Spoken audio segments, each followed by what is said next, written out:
Olá, galera! Vamos continuar o conteúdo do capítulo 8, Termodinâmica Química, resolvendo as atividades propostas. Então, acompanhem aí com o material de vocês, tá? As atividades da página 12. Questão 1.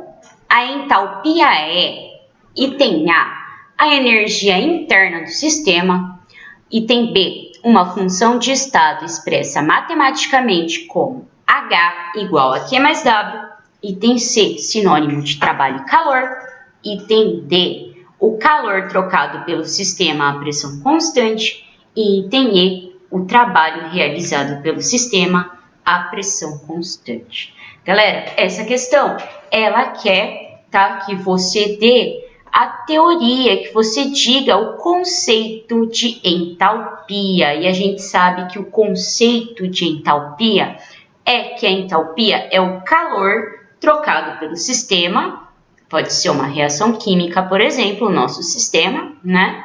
Que esteja acontecendo a pressão constante, certo? Então, a resposta aqui é o item D, o calor trocado pelo sistema a pressão constante. Nós vimos que a entalpia, ela analisa, ela calcula o calor que está sendo trocado pelo sistema, que pode ser uma reação química, e a maioria dessas reações químicas acontecem em recipientes abertos. Quando o recipiente é aberto, ele está submetido a uma pressão constante, que é a pressão atmosférica do local, beleza? Vamos para a questão 2. Qual dos processos a seguir envolve uma diminuição da entropia? Pessoal, antes de analisar os itens, vamos lembrar o que é entropia, tá? Entropia é uma grandeza que mede o grau de desordem. Então, a entropia é uma grandeza que mede a desordem, a desorganização de um sistema. Quanto maior for a entropia do sistema, mais desorganizado ele está ou ele é. Quanto menor for a entropia, mais organizado é aquele sistema, beleza? Então, se ele quer uma diminuição da entropia, ele quer que a gente passe de um sistema mais desorganizado para um sistema mais organizado, tá? Então, a gente vai diminuir a bagunça, diminuir a desordem. Vamos analisar os itens. Item A, sublimação do gelo seco. Pessoal, sublimação é a passagem do estado sólido diretamente para o estado gasoso, para o estado de vapor. A gente sabe que quando nós estamos analisando os estados físicos, sólido, líquido e gasoso, o estado sólido é o que apresenta a maior organização, certo? Se ele apresenta maior organização, ele vai apresentar menor entropia. O líquido apresenta uma maior desorganização em relação ao sólido. O líquido é mais desorganizado, né? As partículas estão mais desorganizadas no líquido do que no sólido. Então, a entropia do líquido é maior do que a entropia do sólido. E no gasoso, tá? A entropia vai ser maior ainda, porque na entropia, tá? Porque no gasoso, no estado gasoso, eu tenho uma maior desorganização daquelas partículas em relação aos demais estados. Então, sólido, mais organizado, líquido é menos organizado que o sólido e o gasoso é menos organizado que o líquido, beleza? Então, sublimação, está passando do sólido diretamente para o gasoso, está passando de um estado bem organizado para um estado muito desorganizado. Então, aqui está acontecendo aumento da entropia e não diminuição. Dissolução do NaCl na água. Quando a gente dissolve, tá, alguma coisa na água, no caso aqui é um sal, e é um sal que sofre dissociação iônica, ele vai se dissolver em NaCl, vai aumentar o número de partículas na solução. Tá? Se a gente está aumentando o número de partículas, nós estamos aumentando a desordem, beleza? Tá colocando mais partícula, então tá aumentando a desordem. Então aqui eu tenho aumento da entropia também. Item C, decomposição do N2O4 a NO2. Pessoal, aqui a gente tem um gás, que é o N2O4, se decompondo, ele passa sozinho a ser o NO2. Cada mol de N2O4 se transforma em 2 mols de NO2, ou seja, está aumentando, né, a quantidade de moléculas desse gás ali no recipiente. Ou seja, se está aumentando a quantidade de moléculas, a gente sabe que está aumentando a entropia, está aumentando a bagunça. Item D, evaporação do etanol. A evaporação é a passagem do estado líquido para o estado de vapor, tá? Tá passando de um estado mais organizado para um estado mais desorganizado. Então, aqui também tem aumento da entropia. Item E, congelamento da água líquida a gelo.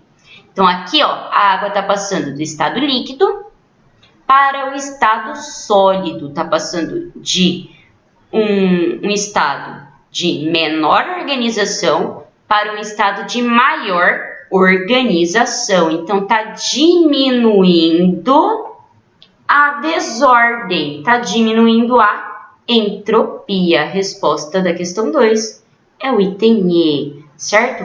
A passagem do estado líquido para o sólido acontece com diminuição da desordem, diminuição da entropia daquele sistema. Questão número 3.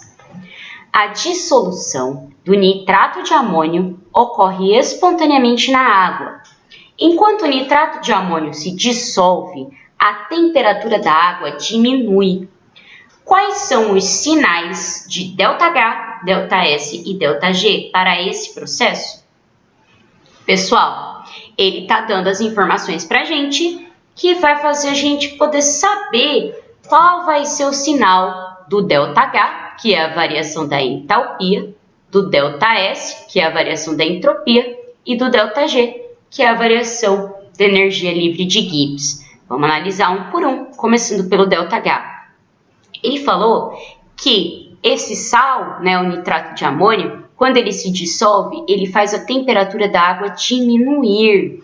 Então, a água se resfria durante o processo de dissolução. O que isso está indicando para mim? Isso indica para mim que para esse sal se dissolver, ele está absorvendo energia na forma de calor de quem está próximo dele, no caso, a água, certo? Então, a água acaba ficando fria, o recipiente vai ficar frio, vai ficar gelado, certo? Isso é característica de reação endotérmica, reação que acontece com absorção de calor.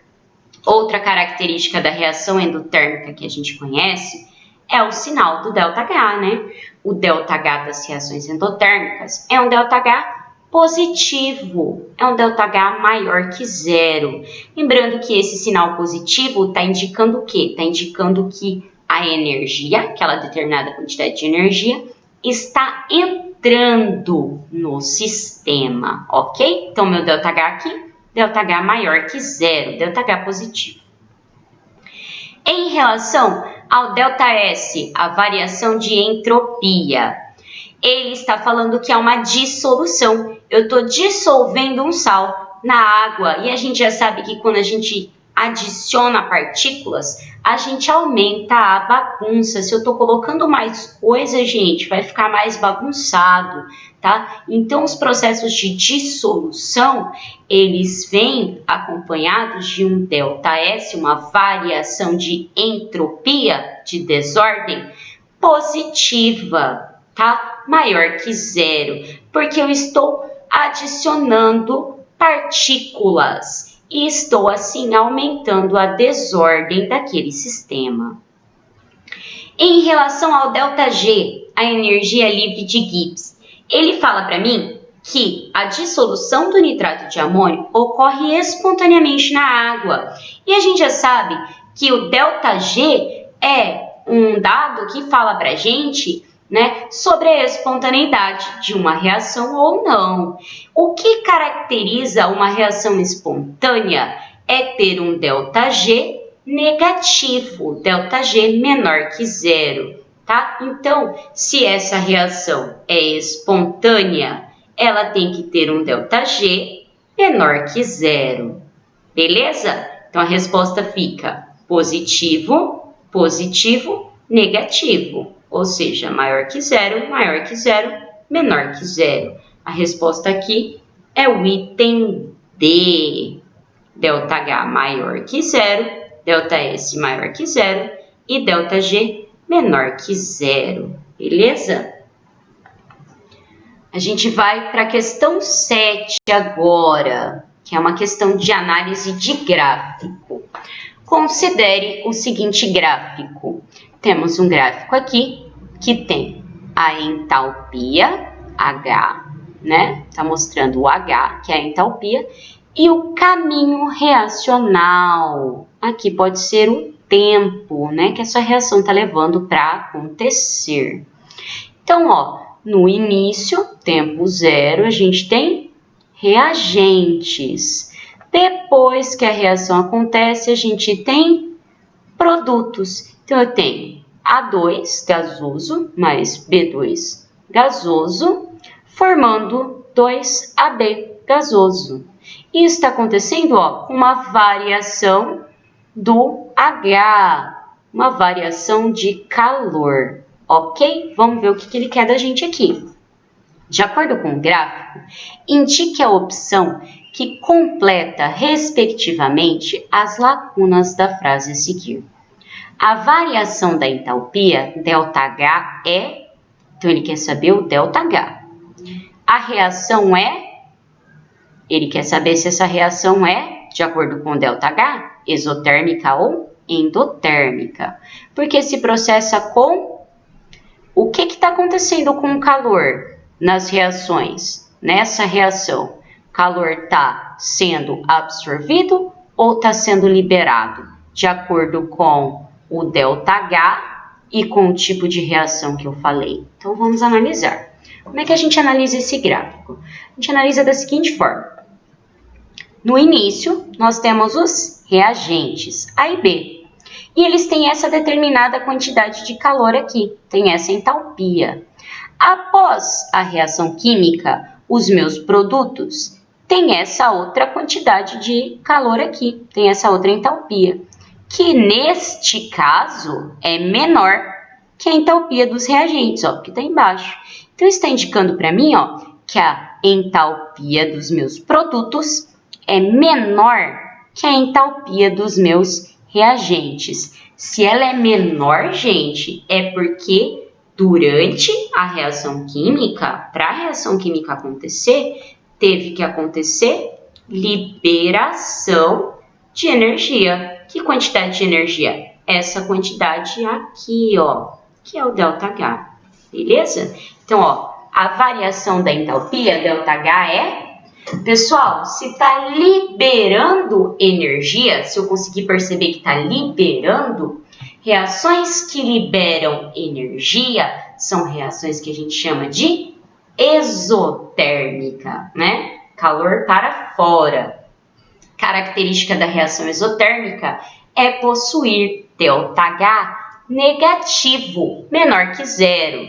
Então, a variação da entalpia, ΔH, é negativa. A reação é, gente, está liberando calor. Se está liberando, é reação exotérmica, porque se processa com liberação de calor. A resposta é o item C, negativa, ΔH é negativo. A reação é exotérmica, porque se processa liberando energia na forma de calor. Agora a gente vai para a questão 10. Qual a diferença entre a variação de entalpia, ΔH, e a variação de energia interna, ΔU. Galera, muito importante a gente não confundir entalpia com energia interna, não confundir variação de entalpia com variação de energia interna, que a gente viu que a energia interna ela está dentro da entalpia, né? Mas qual que é a principal diferença entre esses deltas, o ΔH e o ΔU? É o seguinte, o ΔH, que é a variação de entalpia, a gente já viu que ele é o calor medido sob uma pressão constante, não é isso? Enquanto que a variação da energia interna, que é o meu ΔU, ele é medido sob um volume constante, beleza? Então, a principal diferença entre o ΔH e o ΔU é que o ΔH é medido sob pressão constante, enquanto o ΔU é medido sob volume constante. Tranquilo, galera? Resolvam os demais exercícios e, se precisarem de mim, podem me procurar para resolver com vocês. Até a próxima!